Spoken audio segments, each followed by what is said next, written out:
Well, hi, Susan. Hey, Dariya. How are you? I'm great. Good. I'm so happy to be here with you. I'm so happy you're here. It's an Yeah. honor to have you here. You know, one of our prominent artists at Soicher Marin, and we love your work. And you have wallpaper too. I know. And you came out with some new patterns, which is so fun. They're so fun. Well, you know what's been a lot of fun about that is we've taken some of the art that we've shown here and actually made the patterns. Yuki in the showroom has made some patterns based on those, which I love because you do see my brush strokes, you see a lot of the texture, all those little personal things you can see in those, in the art, which is I know, taking the art outside the frame. I know. It's lovely. Thanks. I'm well, glad. So, you know, you're an artist now, but obviously it was a journey to get to where you are now. You know, you're an artist, you're a textile designer, entrepreneur, you know, you're just came out with a jewelry collection. And, you know, you have your toes in the water. You know, you've got you know, you're doing a lot. And so you're a creative at heart and you create beautiful things. And, you know, the thing I want to dive into today is just your journey.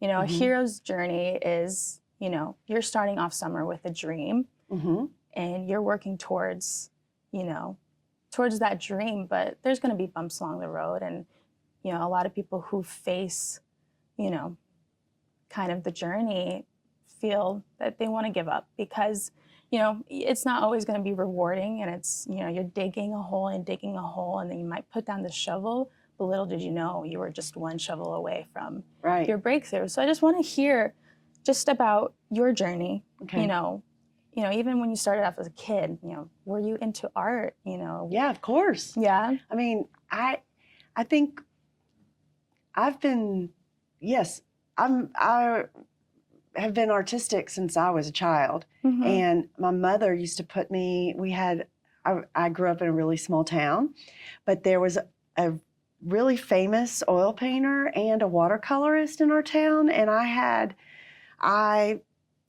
my mother knew that I was creative and artistic. And so she had me little lessons, you know, not little lessons, but I had lessons with each of these women who were total characters, really wonderful.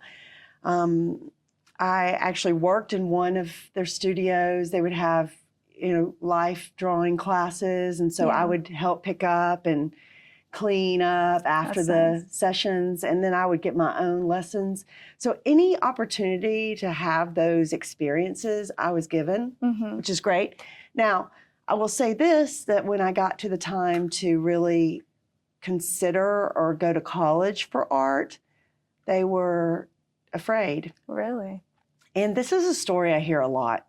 I used to think I was alone. You know, I think in those times you just I felt like, you know, they were just afraid. They don't know, a lot of people don't know what kind of livelihood you can make being an artist. Yep. And so I actually had to really talk about the journey. I think that's really when the journey started for me, is figuring out how my life, how I was going to make a living and go into an artistic field and you know, feed myself. Yeah. So it's definitely a long, I mean, I'm 53. So I've been doing this and I've had my business for 25 years now. Wow. And so, you know, I entered into my world really by making commercial work. So, you know, I made product and textiles, things that I could understand, that I would actually make something to be able to sell, not a painting, not something that was more of an abstract idea, but something that could be useful and find a place in a home. And I did work for a lot of really interesting people right out of college, which I think is always something I suggest. Everybody should work and have different types of jobs. Yes. Really just to experience people and to learn. Those experiences for me are invaluable. even if I had to sweep floors, take out the trash. Yeah. Because obviously with my own business, I have to do all those things anyway. Yeah, exactly. I mean, and at that time, the age you were at going into college, you touched on facing the challenges of, people have that kind of rep of like, oh, a starving artist. 100%. There's such a, a culture when people think about going into the art business. It's like, oh, good luck. How is it kind of working through that and, kind of breaking that mold? And I think just living it, like you're really talking about the journey. It's the journey. It's living it. And, my husband always says there's a Japanese proverb that says water finds its level. And I think that is something that always is in my mind, that I am an artist at the bottom of myself, and it has found its way. And actually, look at this collection. I know. And it's I have, beautiful. the entire team at Soicher Marin has supported that. They have let me really fly.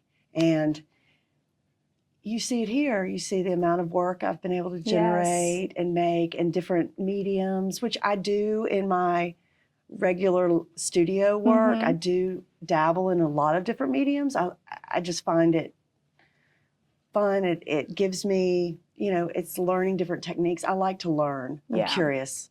I think that's what makes a good artist, is always striving to learn. Because, I was thinking about the conversation. I wanted to ask you, like, what was the moment you had your breakthrough?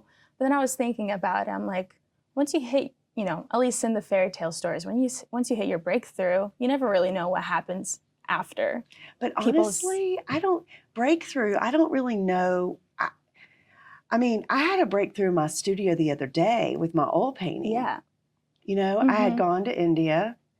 I had gotten bronchitis, so I was on a lot of steroids and antibiotics, and I didn't feel great, so I really didn't start oil painting until I started feeling better after getting sick. Yeah. And something happened in my studio. So I have breakthroughs all the time. Yes. But they're not, I don't know. I guess I don't stop and check a box like breakthrough just happened. So I don't know about that word. Well, and I think used in art in general, because it's a journey. Yes, and it's just a flow.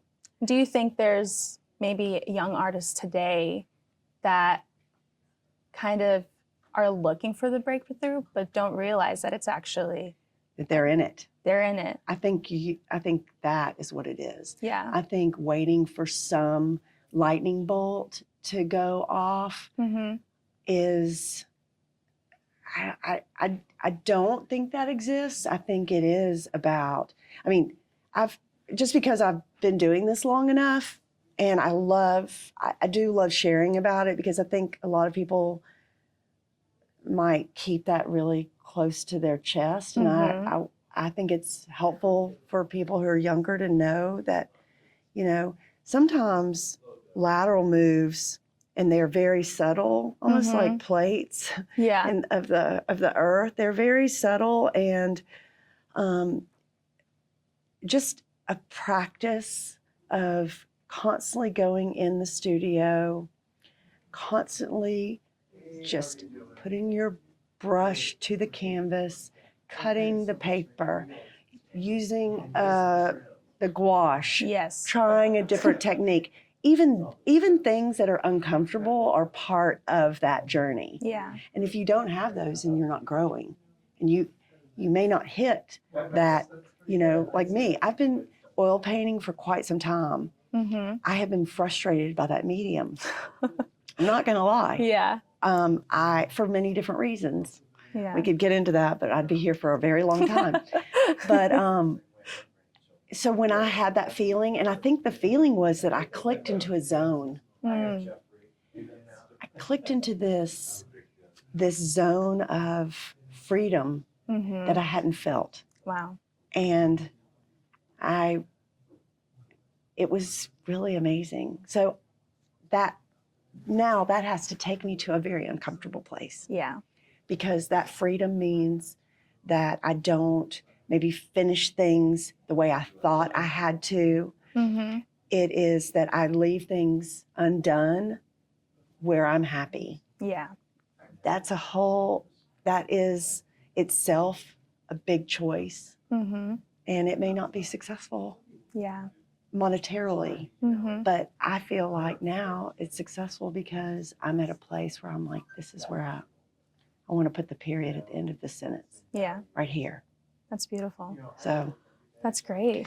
Yeah, it is great. I'm excited, and then it makes me want to get back in the studio. Yes. So now I'm at work, and you know. Well, how do you deal with that if you were to be in a season of like, okay, I'm staring at a blank canvas, and I'm kind of frustrated because maybe something's not sparking. Like, what are the things you go to?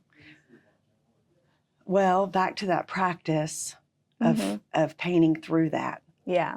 I mean, I do have a box of really inexpensive canvases that I have two boxes. I have some really small ones, and then I have some just different sizes. But what I have found is that you just paint through it, or you just don't become, I try not to be so attached to every brush stroke. Yeah. Because I mean, I think that if you talk to anybody in the arts, if they're writers or I just think about writers mostly because I've heard people give interviews where they may have dry spells. And I know artists or I've read about artists. I think Agnes Martin took an 11-year hiatus. Wow. I read that somebody else took a 22-year hiatus. I don't know how people do that other than maybe they just are tired. So if they know that they need that, then and life has to stop. I mean, I suppose if I had triplets, I would have had to stop. I mean, I think life throws you things where that is the journey. Yeah. Is you have to really ebb and flow of what life brings you. And so, you're a mother. And so how is it, you have 2 kids and you're a wife and how has been... I have a lot of jobs. Yeah. And those are, and it's not necessarily, each area of your life kind of, it's so hard to contain in its own boxes. It kind of bleeds in all together. And how has that been? And that is the truth. It does. Yeah. How has it been, kind of raising a family, being an artist? Yeah. Well, my kids really do appreciate it. But, I mean, a working mother is itself challenging. Yeah. I mean, the demons, the guilt, the things that most mothers who work say, oh, I have to be on this trip, or I have to do this, or I need to be in the studio. Those are completely real things. Yeah. My mother didn't work when I was a child, so I didn't have a role model doing that. I think I've had to lean on friends whose parents did work, and they always had positive things to say. Like they loved seeing their mother work. And actually my kids are old enough now. Yeah. I have a 19-year-old and a 16-year-old, and they love to come to the studio. My daughter works in the studio with me sometimes. That's awesome. I just clear off a table for her. My son brought some friends and made some graffiti posters in my studio while I was not there one time. But I loved it. Yeah. I loved it.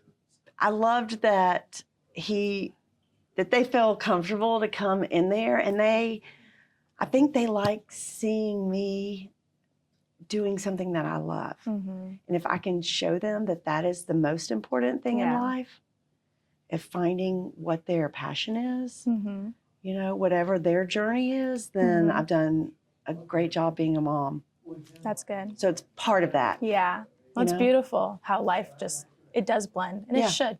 Well, I think when you're creative, like, I hate to say it, but every time I travel, even if I'm not traveling for work, I'm always working. It doesn't turn off. Yeah, because would you say it's a part of who you are? Oh, yeah. Yes. There's not a light switch. At the end of the day, I do. It's funny. At the end of the day, I look around.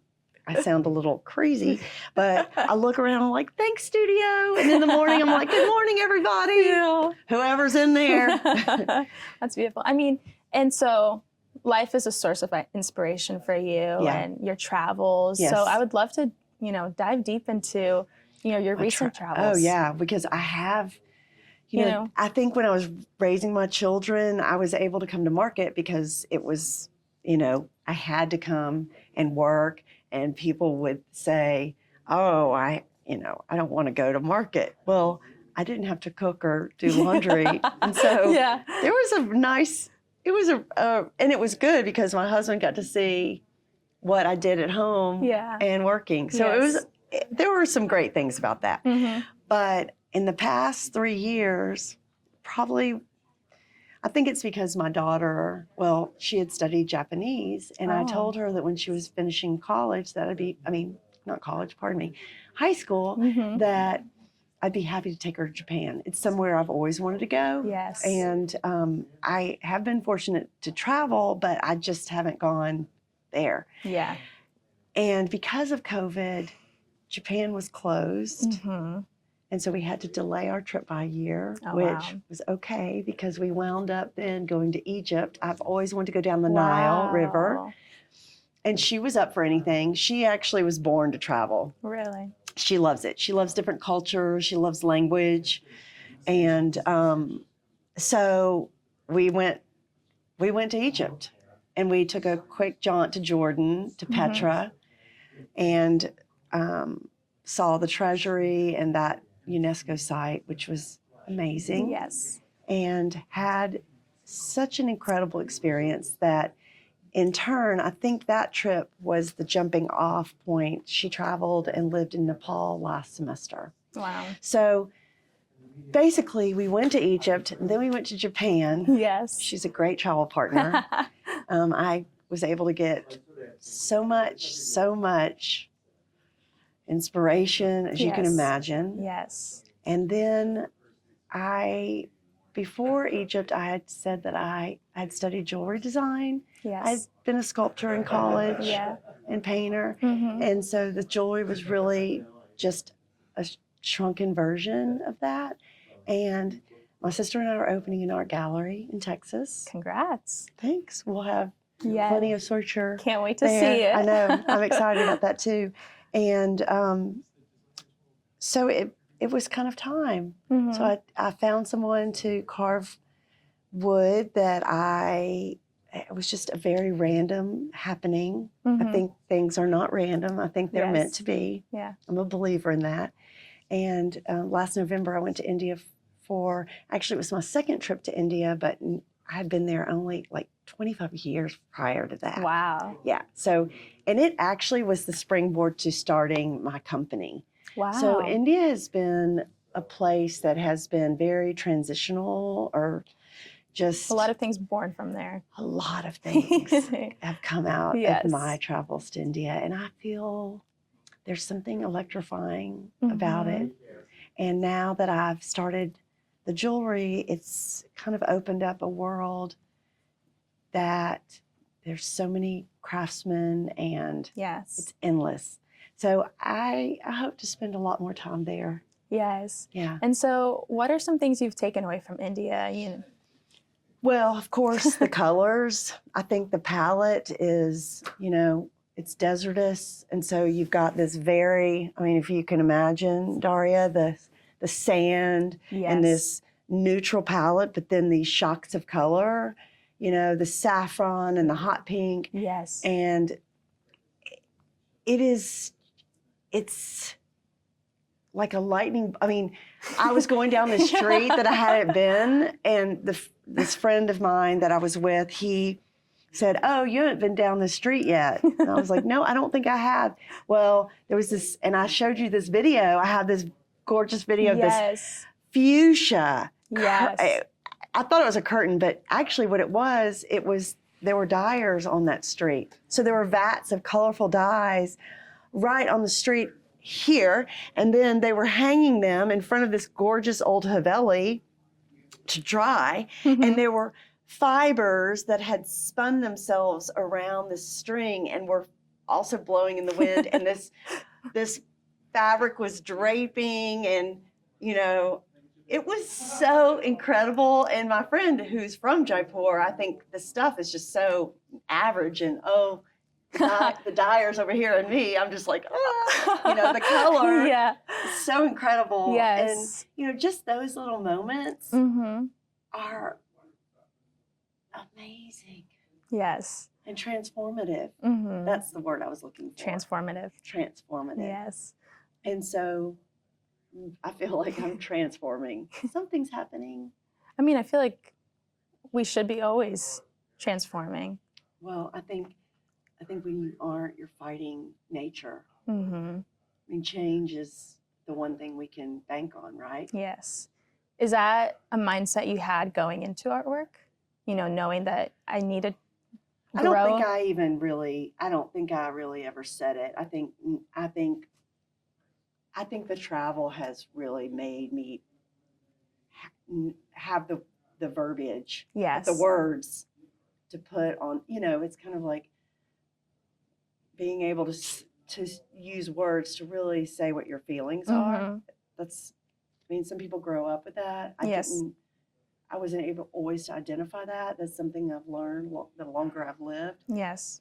And I think, I feel like I'm able to really understand what's happening in my artwork, what's happening inside of myself.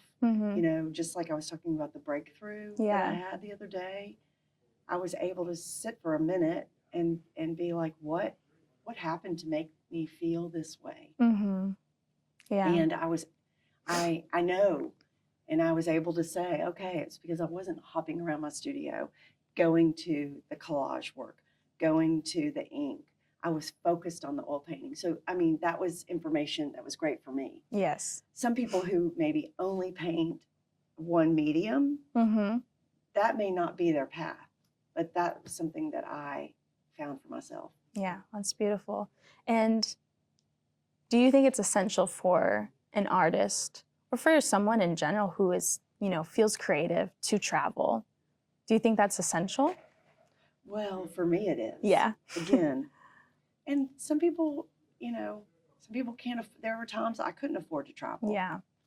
And it's ebbs and flows with what's going on in life. And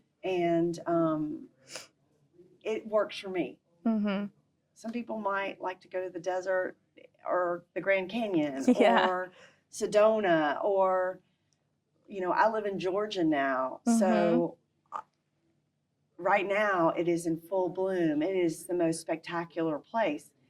Somebody might come to Georgia at this time of year and be like, oh my gosh, or the trees changing, people flock to the Catskills and it's like, let's go and see, or they go to Japan for the cherry blossoms. There are just some things that I think you find your way, or you can be an armchair traveler. That's one of the beautiful things about the internet is you do have more information out there if you can't go. Yeah.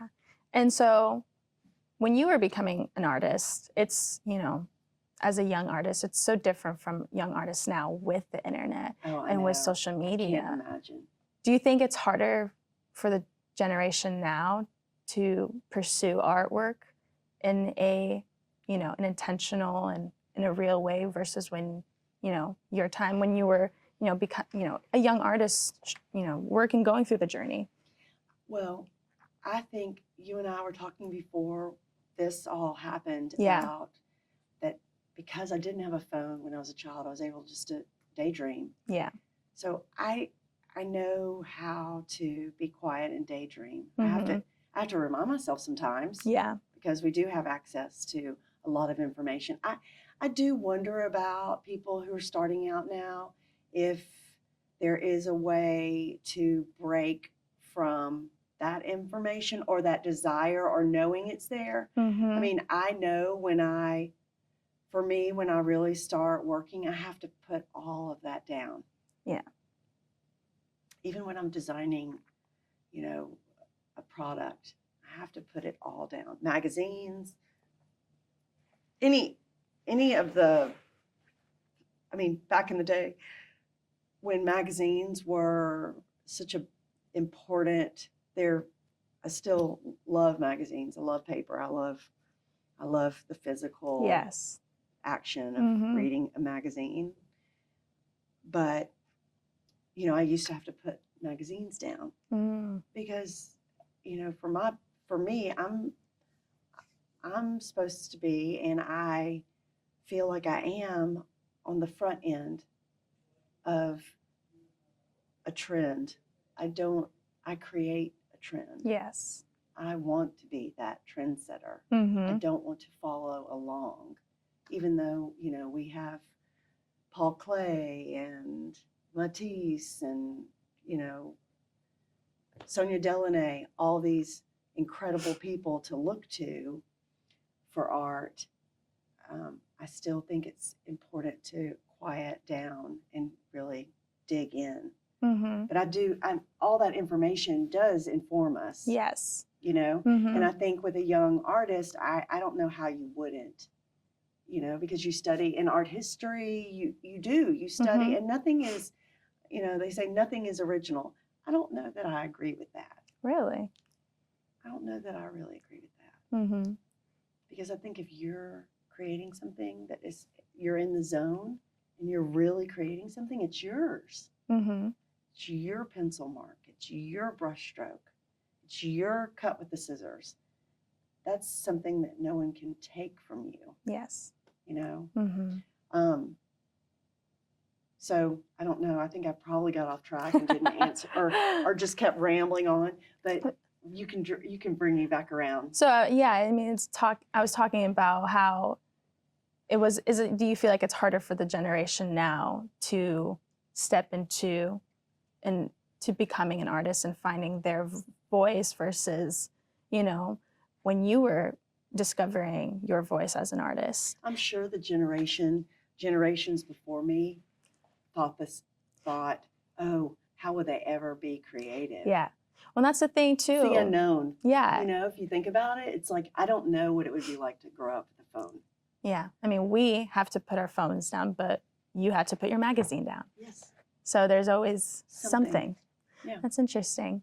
And think about the artists like back in the day where they would all meet together and you would see someone's work. That they would say, oh, this was a period when Picasso, you know, I don't know, two famous artists would get together and you can see it in the work. So it happened way back, you know? Yeah. I mean, it's interesting to see how art has evolved. Yeah. You know, you think about Picasso and the big artists that, you know, they loved what they did, but they just, you know, they weren't in a great state. They weren't great mentally. 100%.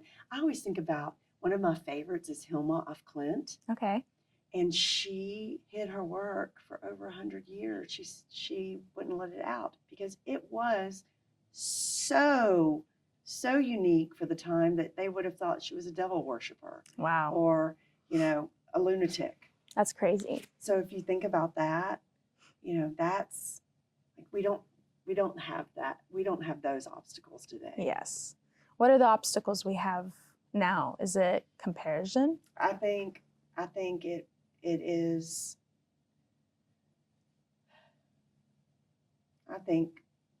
I would say it is really, really shutting the noise out, taking the noise away, and really listening to yourself. Yes. Because there is a lot of noise. Yeah. A lot. And, you know, I moved to Athens, Georgia from New York City, and I was not terribly.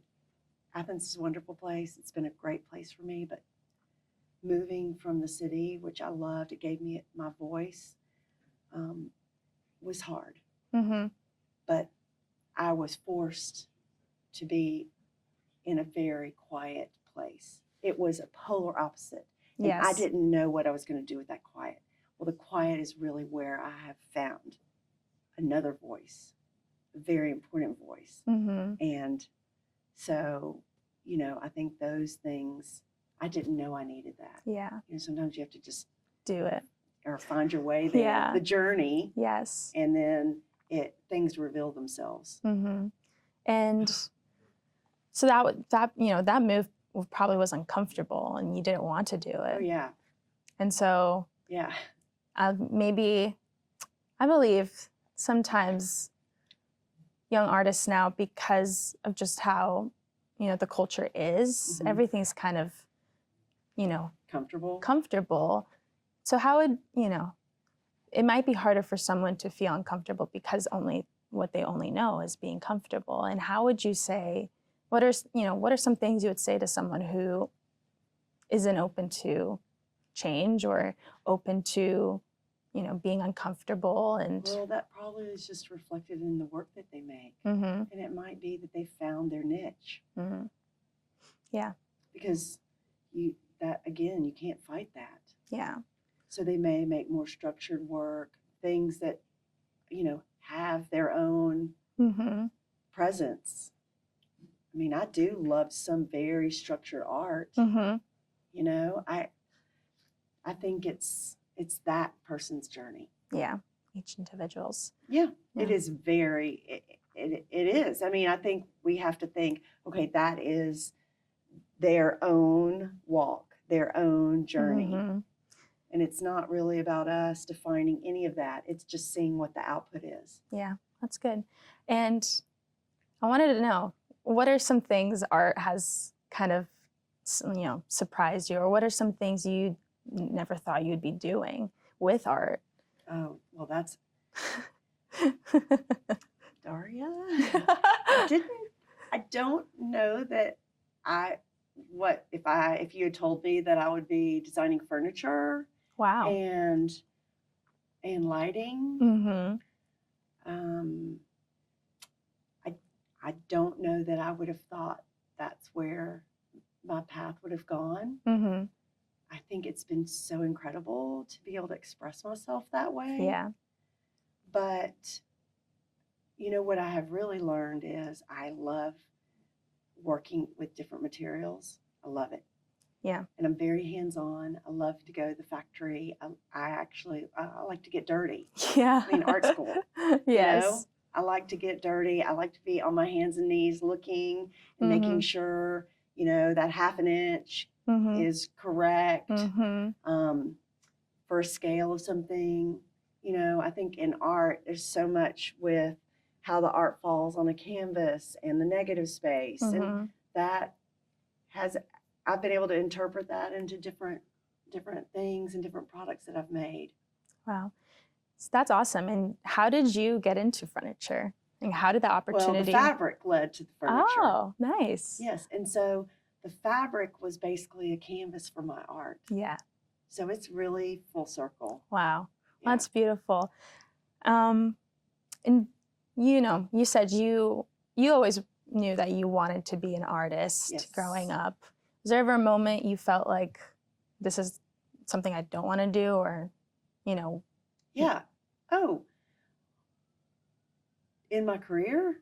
Yeah, in your career? Not really with art. Okay. I've never felt. I have never felt that. Maybe in the beginning when I was asked to do something like paint a chicken. Yeah. And when you're hungry or you're like, I have to pay my bills. Yeah. I'm like, I can paint a chicken. Do I want to? No. Maybe no. But I'm not telling you that that people shouldn't paint a chicken if they have to get to, to pay their rent.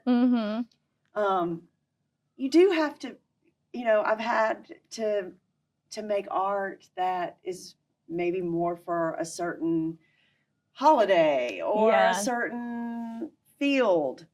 I've done all that. I mean, that was part of my journey. I don't know if people are able, some are, but I don't know if everyone is able to completely dictate the direction of their journey. There's a lot of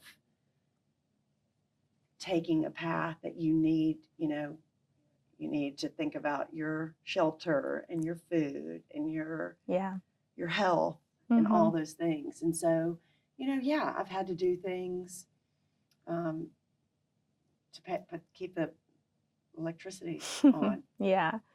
And so that's true. Yeah. The practical things. Yeah.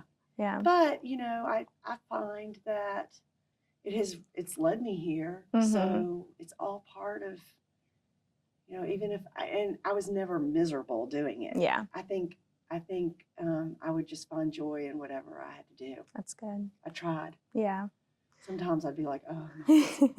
But I tried. Yeah. Gratitude is a great tool. I know. I have to do that. I have to go to gratitude if I ever get grumbly about, Mm-hmm. Yeah. I mean, I think you're right. We're in the United States. There's a lot. Oh, it's just, we're in a wealthy country. I think the travel has also, when I've come home from trips Mm-hmm. to third world countries, Yeah. and I might feel, cry me a river, my tiny violin out, having to do something. Yeah. And when I come home, I realize, we're so fortunate to be here, and I am, to be an artist, to be able to do what I love to do now. Yeah. I mean, especially when you're talking about your trip in India, like yesterday you showed me the video of the woman doing her laundry, and it was just her scrubbing and just putting in the detail. And for her, it's just her day-to-day and probably is nothing important, something she probably doesn't want to do, but you were looking at it with a completely new lens. Yeah. And so in that moment, Well, I thought it was beautiful. Yeah. But, I thought it was beautiful for a lot of reasons. She was doing it by hand. Yeah. We have machines. Yeah. She was probably line drying it, and she was probably doing it every day. Mm-hmm. For maybe not her family, but for another family. Mm. Yeah, I just thought of all the different scenarios. Yeah. And then I come home and have my washing machine. Yeah. And my dryer. Yes. I'm kind of like, oh, mm-hmm. It's okay. Yeah, of course. Yeah. So talk about gratitude. I come home and I'm like, oh, I might think things are crazy here, but actually this is I look at my garden that I've built and the plants that I've Mm-hmm. planted and taken care of, and Yeah. I see, I've cut the flowers and put them on my table, and Yeah. realize, oh, that's a luxury. Yeah. And as a woman and as an artist, you get to, being a woman and an artist, and today it's the opportunity for women has grown so much, and Yes. for there's still yeah, there's still ways to go. Yes. But I have to say, one thing about being a woman artist, for better or for worse, is everyone's like, oh, there's another woman that's never gotten accolades, and she's 96. I said, well, at least the older we get in the art world, we might become more relevant. Yeah. So that's one benefit of getting older. There you go. Those wrinkles and that crazy personality might just pay off in the long run. That's beautiful. And so as we wrap this up, Yeah. I wanted to ask, if you look at the generation of artists we have today, and what is one thing you would want to leave with them? And maybe your 20-something-year-old self is standing in that crowd, you're looking at them and looking at yourself, like, what would you tell yourself? I think that's great. Great question. I hope people how I have seen women artists, how I have learned from reading about and studying about. Mm-hmm. I hope that my path, because it has been windy, Mm-hmm. and I have had a family, and I have had a husband. I still have a family. I still have a husband. Mm-hmm. I hope they can look to me and see that there's whatever path they're on is just theirs. Mm-hmm. And, there's no rule, there's no right or wrong. Mm-hmm. And, whether they have blocks or feel like they were blocked from going to art school, that, that's on me now. That's maybe a story. That is a story. I don't need that story anymore. Mm-hmm. I work hard.